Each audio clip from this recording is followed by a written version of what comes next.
Well guys, I messed up.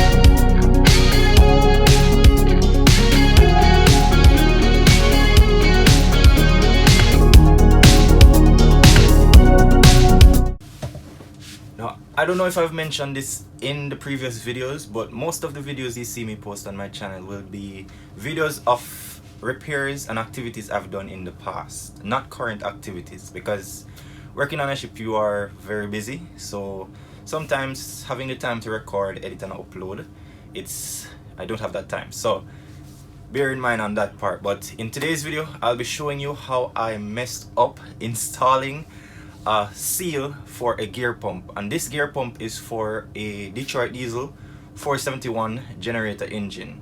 If you've seen the tour of the previous tug I did on this channel, then you would have seen that generator. I'll put the clip right here. So that's where this pump is coming from. We all mess up as humans, so it's all about learning. So let's get into the video and learn what not to do when installing this seal. Let's go. This is the engine that the pump is coming from. It's a Detroit diesel inline 471 engine, and it's being used as a generator on the tug. Now, generators on all vessels are very important, but the reason we had to remove this pump is because it was leaking, and it was also causing the fuel pressure to fluctuate erratically, which may lead to blackout. After disabling the engine and closing the inlet and outlet fuel valve, I'll start by removing the inlet and outlet hose going to the pump. Now let's talk a little bit about what a gear pump is.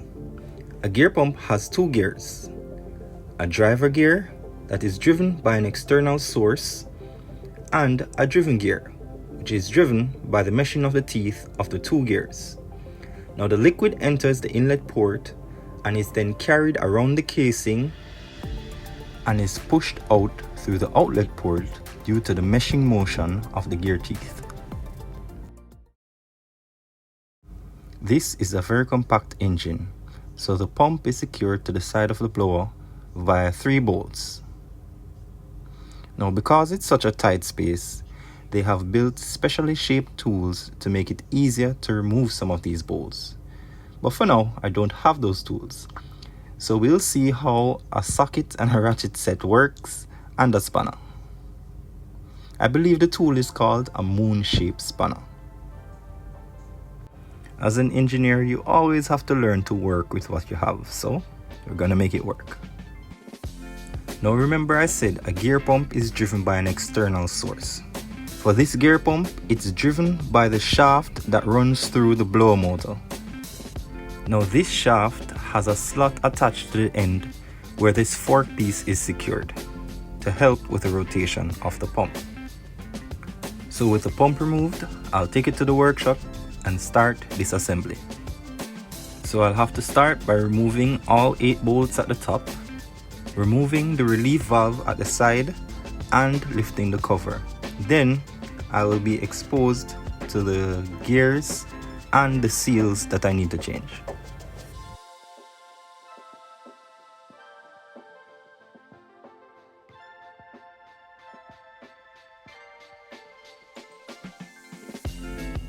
Now here I've turned the pump on its side so I can remove the relief valve. Now relief valve has a spring inside of it that is under tension, so I have to be very careful as I remove it, not to lose any pieces, because there's a spring, a shaft, and a plunger inside.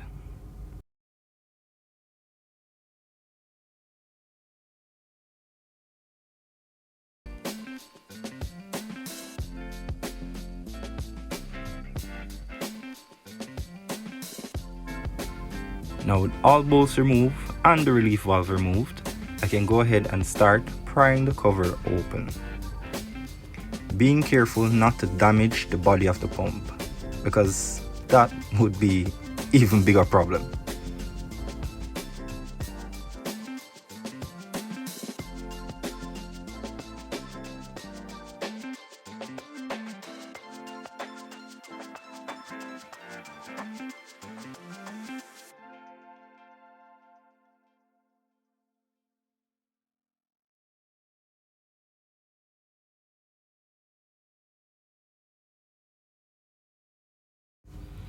Now normally when you're doing an activity like this, disassembling a pump, you want to mark the side of the pump so you know exactly how to assemble it.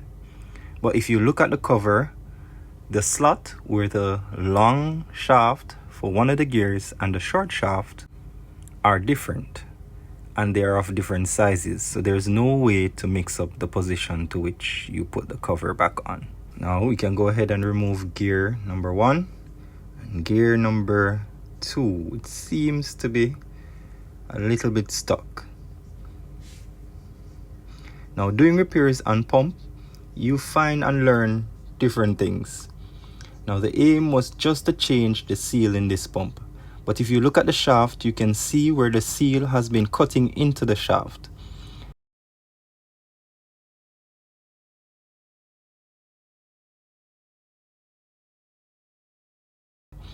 If you compare the old shaft and the new shaft, you can see the extent of this indentation. So with that discovery, I'll also be changing the gears inside. The repair kit for this pump comes with the gasket, the seals, new shaft, and the components for the relief valves. Now there are 2 seals inside this pump. One seal stops the fuel from coming out of the pump casing, and the other seal stops the oil from coming out of the blower box. I'll have to use the screwdriver and slowly try to pry these seals out of the pump without damaging the body or the casing. That first seal was not the easiest thing to remove. After prying for many years, I finally got it out. So now I can focus on removing the second seal.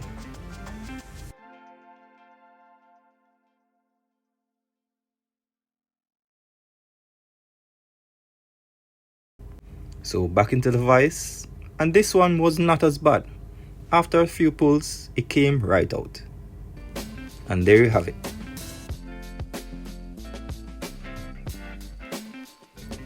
Now with both seals removed, I can go ahead and clean out the insides of the pump with a little diesel. Do some visual inspection for any damage, scratches on the internal casing of the pump, and then I can install the new components.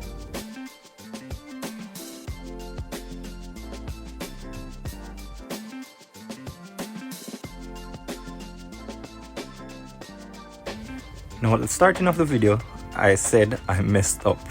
Here is where it all began. Now to install this seal, there's also a special tool to use. Yes, you can use something else, but to not damage the seal, which can be done and you not see it with your naked eye, you would use that tool. However, I don't have that tool. So I spoke to an experienced engineer and asked what other things I could use to install this seal safely and correctly. A socket came up, so here you see me trying to find the correct socket size to install the seal. Now as someone installing this seal for the first time, I was not confident with this socket business at all. But I was at a loss, I'm on a time crunch, and I needed to get it done, so I was willing to give it a try.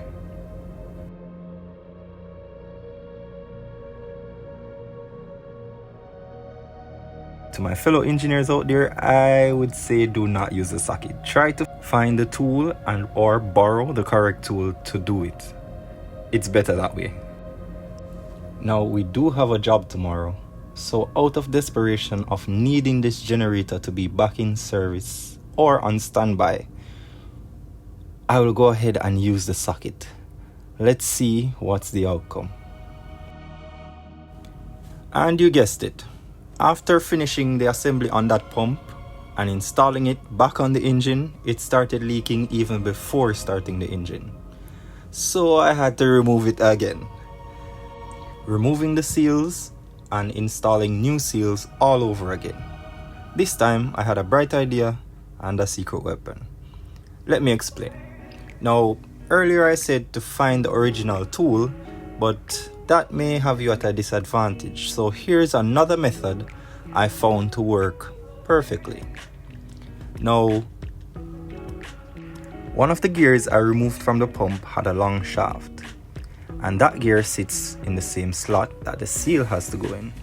So all I did was grind down the gears to a smaller diameter so it could slide freely and push the seal down into place where it will sit. And that is what I would use to install the new seal, and it worked perfectly. So if you are installing one of these seals, maybe you can try that method. It probably will work way better than using the socket. Now with the new seals installed, I'll just take you through reassembly of the pump, installing the relief valve, the gears, and the cover. Now in goes the components for the relief valve, the spring, the shaft, and the plunger. Then go ahead and install the new gears. First, the drive shaft gear.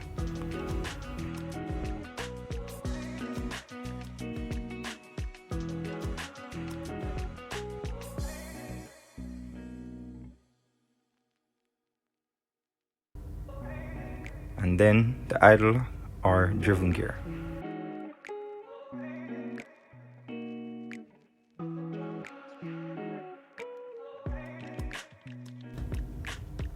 Now on goes the cover. Then secure all 8 bolts and we are good to go in installing this pump back on the engine.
Now installing is pretty straightforward.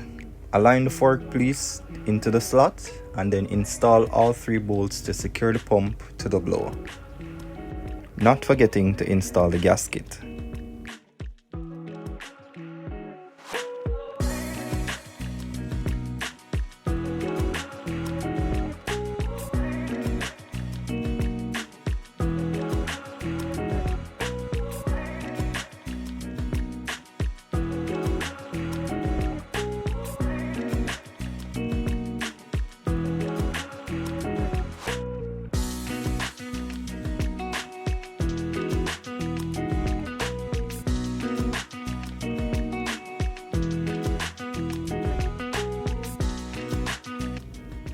After which, I'll go ahead and install the inlet and outlet fuel lines and open the valve and check for leaks.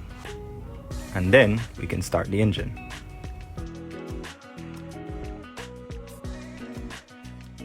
After starting, I did another round just to check to make sure there were no leaks and the fuel pressure was holding steady. And it was.